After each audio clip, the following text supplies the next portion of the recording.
Meus amados e meus queridos irmãos, é com muita alegria que mais uma vez nós estamos de volta para trazermos mais um comentário da nossa escola bíblica dominical. Dessa vez nós queremos trazer um comentário sobre a lição de número 7, onde o tema cultuando a Deus com liberdade e reverência. Então, nesta lição de hoje, nós vamos aprender se a forma que nós cultuamos a Deus ela está, como diz a Bíblia, de uma forma correta, e isso de acordo com a visão bíblica. Porque às vezes a gente que já tem alguns anos de vida cristã, a gente tem contemplado algumas meninices que a gente acaba vendo acontecer no altar, acontecer nos cultos, e nesta lição nós vamos aprender algumas lições para ver se realmente essas coisas que a gente está a acompanhar, vamos dizer, nesse tempo que estamos vivendo, nesse contexto que estamos inseridos, se é bíblico ou não. Então, essa lição de hoje, lembrando os irmãos que nós ainda estamos estudando a lição da CPAD, o nosso primeiro trimestre de 2021, e lembrando a todos que se ainda não é inscrito no nosso canal, se inscreve aqui embaixo, e não deixe de acompanhar as descrições, pode deixar o seu comentário e também, claro, sempre aí compartilhar os nossos vídeos e com certeza estará sendo um dos nossos parceiros nessa empreitada de estarmos difundindo o Evangelho e de uma certa forma também investindo na área do ensino da nossa igreja. Que Deus abençoe, continue conosco até o final desse vídeo e vamos agora ao nosso texto áureo que diz: Deus é espírito e importa que os que o adorem em espírito e em verdade. João 4:24. Meus amados, o nosso texto áureo, ele é as palavras de Jesus, aonde Jesus disse a mulher ali no poço de Jacó, aonde a mulher ela tinha uma dúvida acerca de onde adorar a Deus, se o lugar era importante na adoração. E aí Jesus explica para aquela mulher que o importante não é o lugar, e sim como adoramos. Se o adorarmos em espírito e em verdade, nós podemos adorar Ele em qualquer lugar desta terra. Então nós precisamos entender que o importante não é o local, mas como prestamos o culto e a adoração ao nosso Deus. Então o tema da nossa lição, ele é bastante sugestivo para os nossos dias. É um assunto bem necessário para que nós venhamos esclarecer ou tirar algumas dúvidas que às vezes permeiam os nossos arraiais, as nossas igrejas, as nossas congregações. Então nós precisamos sair de uma lição como esta consciente de que nós estamos adorando a Deus com toda liberdade e com toda reverência. A nossa verdade prática, acompanhe comigo. Adoração em espírito diz respeito à posição espiritual do adorador. E isso quer dizer que o que vale diante de Deus é como adorar, não onde adorar. Então perceba que a nossa verdade prática, ela confirma para nós essa verdade, de que Deus ele está mais interessado da forma como você adora, se é em espírito e em verdade, ou se é com fingimento, se é para que alguém veja, ou se você está ali, vamos dizer, trazendo arranjos que não condiz com a sua vida.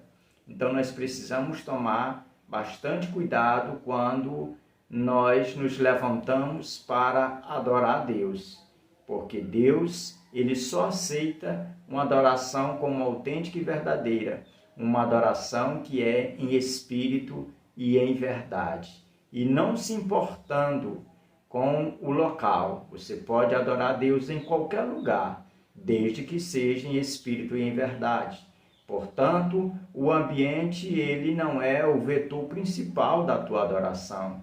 Não é porque você está lá na igreja que a sua adoração vai ser aceita. Não é porque você está na sua casa que vai ser aceita. Não, o que vai dizer que ela vai ser aceita diante de Deus é a motivação. Se é em espírito e em verdade, Deus vai receber. Deus vai atentar para o teu sacrifício, para a tua adoração. Então, que nós entremos agora na nossa introdução com a consciência de que ao nosso culto, para ser aceito, ele tem que ser um culto como aquele que a gente vê lá no princípio do capítulo 4 de Gênesis, onde Abel, antes de oferecer ali a sua oferta a Deus, ela já tinha sido aceita, porque o seu coração estava aberto para adoração a Deus, independente de onde ele ia sacrificar. Então nós precisamos entrar nesta linha de raciocínio, de que como adorador, nós temos que entrar de corpo, alma e espírito, com a consciência limpa de que o Senhor recebe a nossa adoração. E às vezes a gente bate muito nessa tecla, é porque hoje, os dias que nós estamos vivendo, tem um evangelho aí de produto que ensina que a pessoa pode adorar em qualquer circunstância e que os ambientes é que vai determinar. E, na verdade, é contrário o que a Bíblia diz. É contrário o que a nossa lição hoje vai nos informar acerca de um verdadeiro culto. Vamos passar aqui a nossa introdução e logo depois estaremos dando continuidade nos pontos que vêm. A introdução inicia dizendo: o Novo Testamento não apresenta um manual de liturgia, nem estabelece regras de culto, mas temos pelo menos uma comunidade cristã do período apostólico que pode dar indicações sobre como devemos organizar o culto. Então perceba que não é uma regra geral a questão da organização do culto congregacional. Porque tem muita gente às vezes acha que culto só é na congregação. Não, existe o culto pessoal, que é no seu altar pessoal, entre você e Deus, aonde ninguém mais cabe, é só entre você e Deus. Existe o culto familiar, ou o altar familiar, aonde esse culto é realizado na sua casa, na sua família, e existe o culto congregacional. E é esse culto que nós queremos nos referir com relação ao culto congregacional. Porque o culto congregacional, ele abrange muito terreno quando se trata da coletividade da igreja. Então nós precisamos entender que um culto, ele tem que ter essa liberdade entre todos os membros. Todos os membros têm que ter essa liberdade de adorar a Deus. Da mesma forma, não pode privar esse direito a nenhum dos que ali estão, mas desde que a motivação de todos seja todas elas com o mesmo pensamento de adorar e exaltar o nome do Senhor. Se fugir algo além disso, não vai ser aceito aquele culto. Então, o evangelho que nós vivemos, que nós participamos, que nós pregamos, é um evangelho que ele não tenta, colocar uma marca registrada em uma liturgia, engessar um culto. Não, o culto tem que ter liberdade para o Espírito Santo direcionar conforme a vontade dele.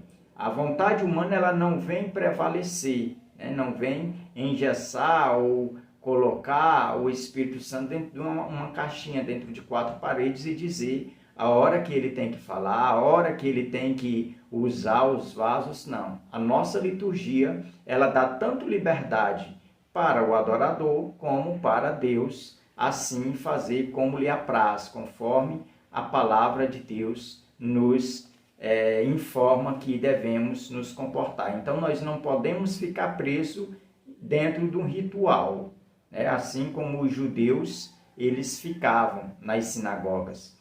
E tem muita igreja hoje, na atualidade, que elas acabam copiando, né, a forma ritualística do judaísmo e coloca dentro das igrejas e quer selar aquilo como uma marca, como a única forma que Deus vai ouvir, que Deus vai atentar para esse culto e que eles são os verdadeiros adoradores. Com relação a isso, a gente tem que entender que para cultuar a Deus não tem essa regra, não tem essa patente de denominação nenhuma de dizer que a liturgia dela é a única válida. Então o Evangelho ele não deixa, né, as pessoas presas a esses costumes do judaísmo. A nossa introdução ainda continua dizendo: pode dar indicações sobre como devemos organizar o culto.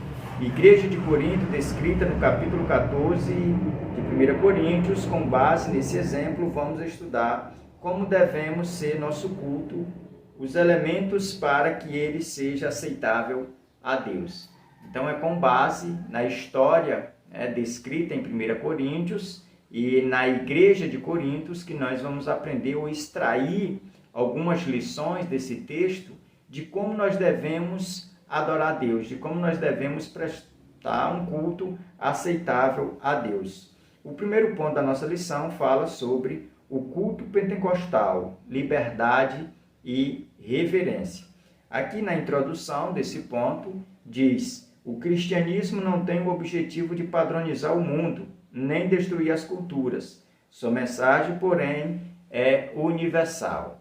Então perceba que quando a Bíblia se refere à vinda de Jesus ou às bodas do Cordeiro, se nós estudarmos ao pé da letra, nós vamos ver que a Bíblia vai nos dar informação de que naquele dia estará ali pessoas que são considerados filhos de Abraão, de todas as tribos, línguas e nações, de todos os idiomas, de todas as etnias, de todos os povos da terra, estarão reunidos ali adorando a Deus. Então a gente percebe que o Evangelho ele não veio para padronizar, para quebrar as culturas, até porque o Evangelho ele é transcultural, ele está acima de qualquer cultura, porque reconhece só um Deus, Criador de todas as coisas e digno de toda honra e de toda glória.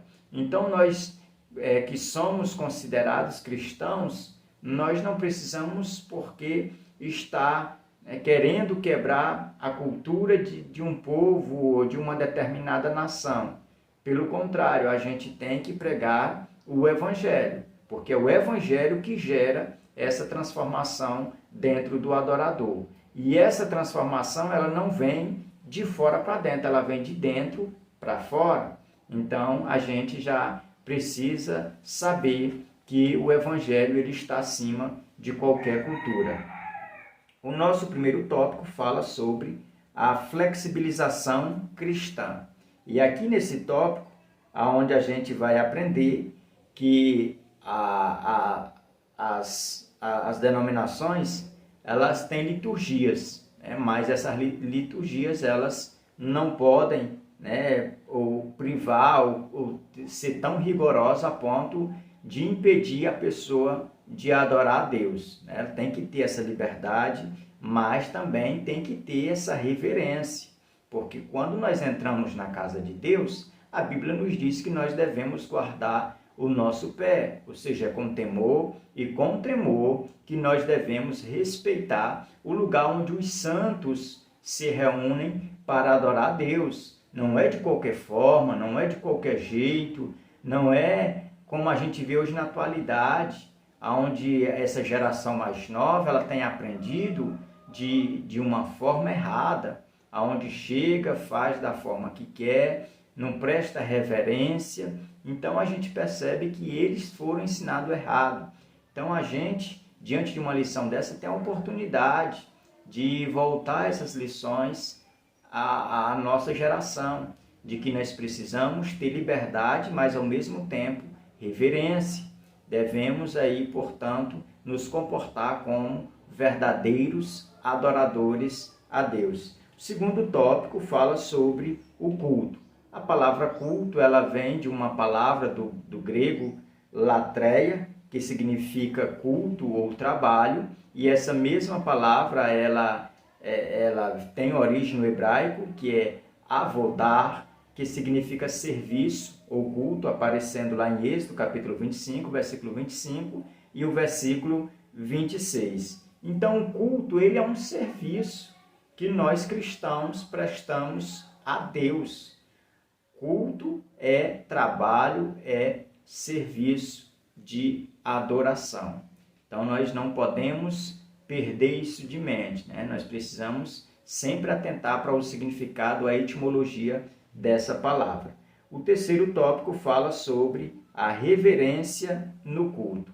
Quando se trata de reverência no culto, a gente que está inserido nesse contexto atual, a gente sofre um grande baque, porque a gente observa que nós, às vezes, ignoramos a questão da reverência, por, às vezes, não querer se apresentar como uma pessoa antiética, porque, às vezes, a gente vê as pessoas quebrando essa reverência.